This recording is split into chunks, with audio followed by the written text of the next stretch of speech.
Fascist is one of those words that's become impossible to escape. Open Twitter, scroll through any political debate long enough, and eventually someone will accuse someone else of being a fascist. Watch the news, it's everywhere. Trump admired Adolf Hitler. And yet, for something so commonly used, there seems to be surprisingly little agreement on what it actually means.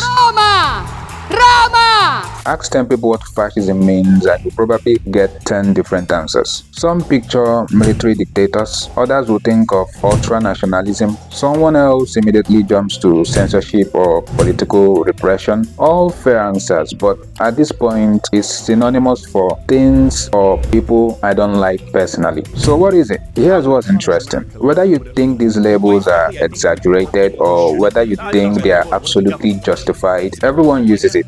Journalists and historians are talking about it, even presidents. The Democrats, they're fascists. Entire books being written around the question that many of us assumed was settled generations ago. Could it happen again? Now, before we go further, let me get something out of the way. We are not living in 1933. Nobody is rebuilding the Third Reich. Modern societies are different. Technology is different. The world itself is different. History doesn't simply photocopy itself from one century to the next. But that's exactly why this topic is even more important right now. You see, if fascism ever did return, is there any guarantee that it would look identical to the last version? Who knows? The question shouldn't be, is fascism back? It should be, why are so many people suddenly afraid that it might be? And so, to answer that, we have to go back to where fascism actually began. Fascism didn't emerge because a few people suddenly became evil. It emerged because millions of people believed the institutions around them had stopped working. Then they became evil. To understand, we need to go back to Europe after the Great War. Most people may associate fascism's birth to Germany, but it began in Italy. And Italy was a hot mess. The war had left the country economically battered. Inflation was rising, unemployment was spreading, political violence was becoming increasingly common. All the typical tropes of a failing, or should I say,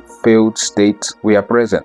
You see, they had fought alongside the victorious powers during the war, yet many believed they had been cheated out of the rewards they were promised afterwards. At the same time, you have these socialist movements growing across Europe. The Russian Revolution had already taken place. Communism was no longer just an idea, it became a real political force. Рабоче-крестьянская революция, о необходимости которой все время говорили большевики, совершилась!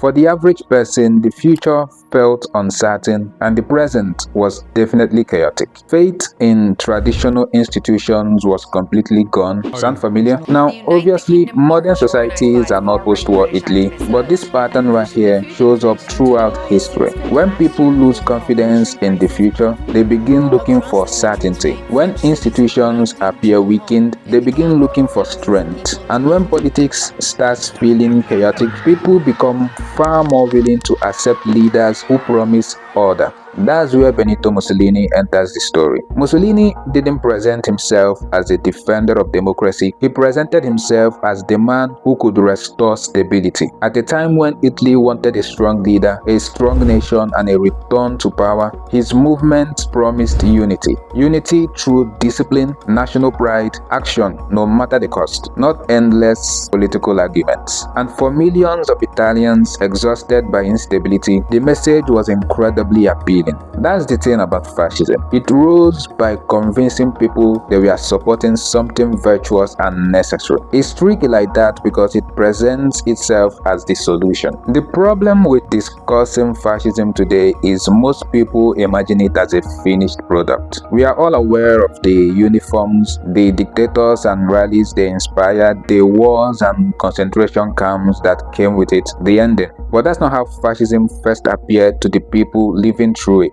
At first, it looked like a weak solution. A solution to the political chaos, economic decline, national humiliation. That's why simply calling fascism dictatorship doesn't really explain it. Plenty of dictatorships have existed throughout history. Fascism was something more specific. At its core, fascism was built around the belief that the nation stood above everything and everyone else, above political parties, individual interests, and yes, individual rights. The state becomes a vehicle for national greatness, and anyone perceived as standing in the way of that mission is viewed as an obstacle, and eventually the enemy. There's a typical pattern that repeats itself across multiple fascist movements. Let's see, there must be a glorified vision of the past, a promise of national rebirth, a strong leader presented as the embodiment of the people's struggle and will, a unified hostility towards anything seen as weak, foreign, and corrupt, and most importantly, the idea that compromise itself is a problem. Because if the nation is facing an existential crisis, why waste time debating? There should be no room for negotiation. Why tolerate any opposition when we should just simply act? That kind of mentality doesn't tolerate democratic norms. So it begins with one justification at a time. Ultimately, it's an aggressive way of seeing the world. A world divided between strength and weakness, loyalty and betrayal, the people and the enemies of the people, us versus them. So, if that's what we know fascism looked like historically, right? Why has the word itself suddenly become so common use today? The answer isn't that the world has suddenly become fascist. At least it's not that simple. The answer is that many of the conditions that historically made authoritarian movements attractive are becoming increasingly common again. Across much of the world, trust in institutions has been falling for years. Trump's approval numbers have sunk.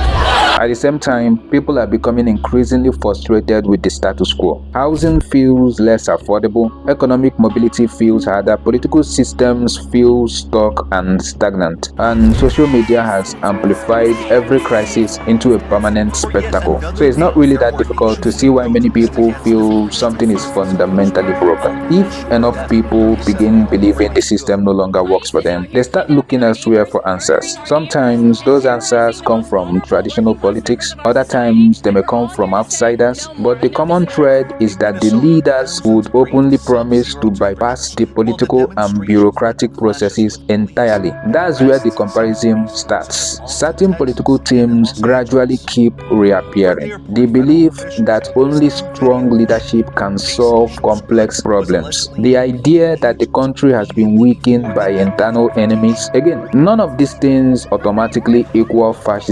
Recognizing similarities isn't the same thing as declaring equivalence. Still, it is difficult to ignore why the comparison keeps resurfacing, because the emotions driving modern political movements today often resemble emotions we've seen before, most notably a desire for certainty in an increasingly uncertain world. If people believe the courts are fair, they don't demand extraordinary leaders. If they believe elections work, they don't look for someone to bypass the elections. If they trust government, media, public institutions, they are generally willing to tolerate and compromise. But when that trust begins collapsing, everything changes. Politics stops becoming a debate over solutions but a search for a savior.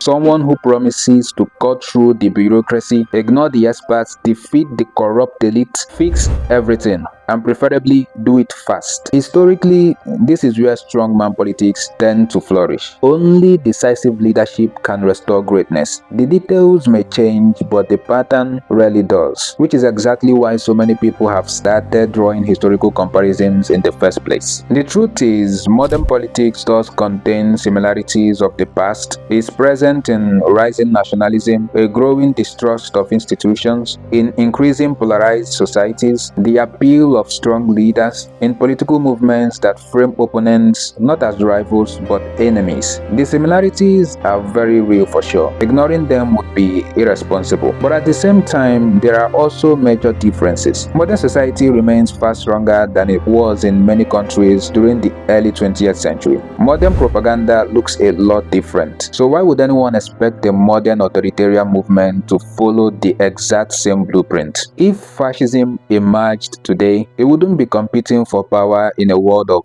newspapers, radio broadcasts, and industrial factories. It would emerge in a world of podcasts and social media, an entirely different technological environment. Which begs the question, at what point does a political movement become fascist, even if it doesn't produce every historical detail of fascism before? How many similarities are enough? How many differences are too many? And who gets to decide?